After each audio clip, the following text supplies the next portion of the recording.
আসসালামু আলাইকুম ভিউয়ার্স, আজকে একটা নতুন রেসিপি নিয়ে আসছি। চিড়া দিয়ে আমি রেসিপি করব। দেখুন আমি এখানে 2 কেজি চিড়া নিয়েছি, কাঁচা চিড়া। এটি আমি ভেজে তারপরে কি লাগে মসলা দিয়ে আমি এটা ভেজে রেখে দেব। 1 মাস, 1.5 মাস বা 2 মাসের মতন থাকবে, ঘরে খাওয়া যাবে। এখানে লাগছে আদা, আমি নিয়েছি আদা এতটুকু, এতটা ভাই। এটি দেখুন কতটা লেগেছে, এতটুকু আদা 2 কেজির মধ্যে। আর পেঁয়াজ নিয়েছি এতগুলা 1 বাটি। আর রসুন নিয়েছি ছোট বাটি দিয়ে 1 বাটি। আর মরিচ নিয়েছি কাঁচা মরিচ 10টা। কারণ যার যার জাল অনুযায়ী আপনারা জাল দিতে পারেন, কম বেশি করে দিবেন। যে জাল বেশি খাবেন বেশি দিতে পারেন মরিচ, নাইতে আরো কমও দিতে পারেন কম খেলে। আমি এখন এটি একটু লবণ আর একটু পানি দিয়ে মেখে নিব। দেখুন আমি কিভাবে মেখে নিচ্ছি। লবণ আমি একটা বড় না, তার জন্য এটাতে কমিয়ে নিয়েছি চিচিরা। এখন আমি লবণটা ছিটিয়ে দিয়েছি। তারপরে পানি একটু একটু করে দিতে হবে, পুরাটা ঢেলে দেওয়া যাবে না। এরকম করে মেখে নেবেন, বেশি ভিজানো যাবে না। হালকা শুধু লবণটার জন্য পানিটা দিয়ে দিচ্ছি, নাইতে লবণটা যেমন মিশে যায়।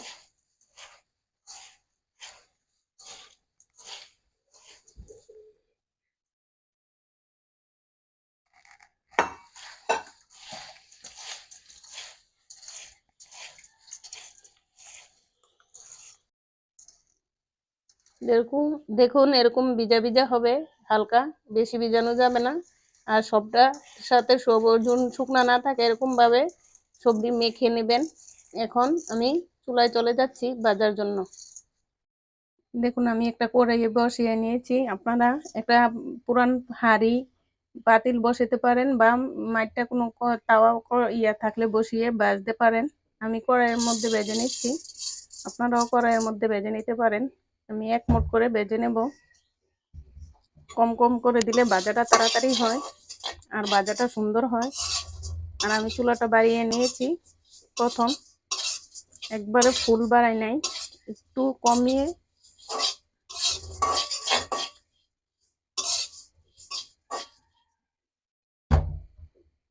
ঘন ঘন নাড়া দিতে হবে না। প্রথম যখন হয়ে আসবে তখন ঘন ঘন নাড়া দিতে হবে।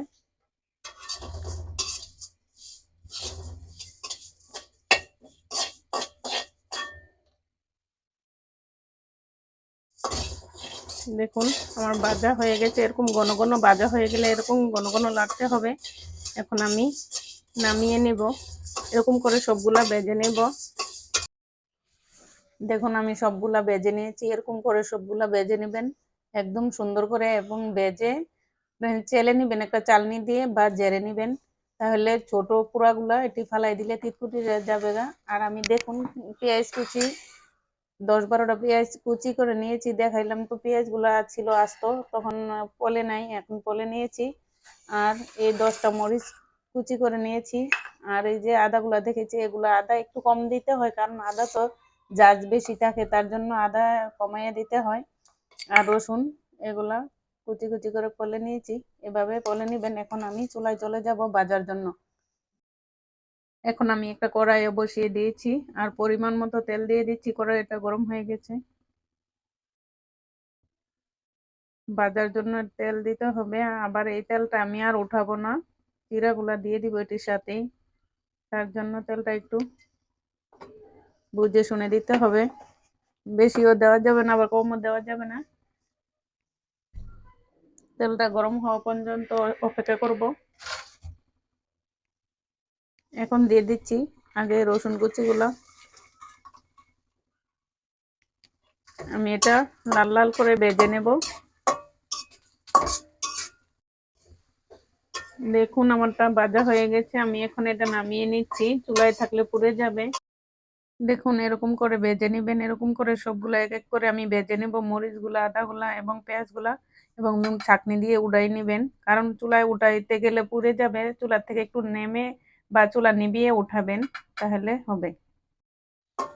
দেখুন আমার সবগুলা ভাজা হয়ে গেছে, এখন আমি সবগুলো একসাথে মিশিয়ে নিব। আর আমার তেলটা একটু কম হয়েছে, এখন আবার একটু তেল দিয়ে দিতেছি, কারণ চিরাটি মিশিয়ে নিব। এখন আমি সবগুলা একসাথে করে নেব। দেখুন সবগুলা একসাথে ভেজে নিয়েছি। রেখে দিয়েছিলাম আলাদা আলাদা করে। আর পেঁয়াজগুলা একসাথে সবগুলা দিয়ে ভাজবেন না, কমায় কমায় ভাজতে হবে, তা না হলে পুড়ে যাবে। সবগুলা ভাজা যায় না একসাথে। এখন আমি চুলা অফ করে দিয়েছি, এখন সবগুলো একসাথে মিশিয়ে নিচ্ছি। এখন ঠান্ডা হলে একটু, তারপর আমি চিড়াগুলা এটির সাথে মিশিয়ে নিব।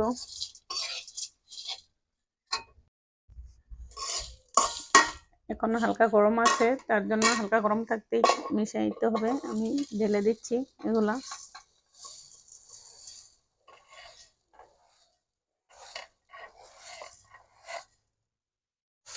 সবগুলো তো আর এটার জায়গা হবে না, তার জন্য আমি একটা ডালায় ঢেলে নিব। সবগুলো এভাবে মিশিয়ে নিতে হবে ভালো করে।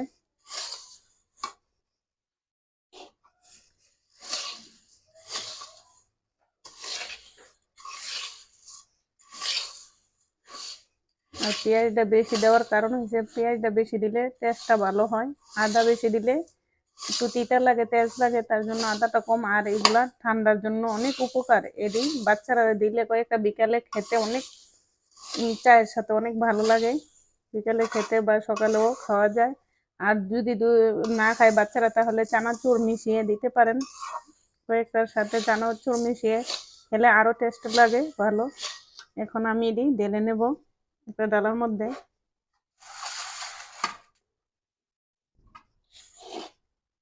ডালাটা আছে, আমি একসাথে সবগুলো মিশিয়ে নিচ্ছি। এভাবে হাত দিয়েও মিশানো যাবে। এখন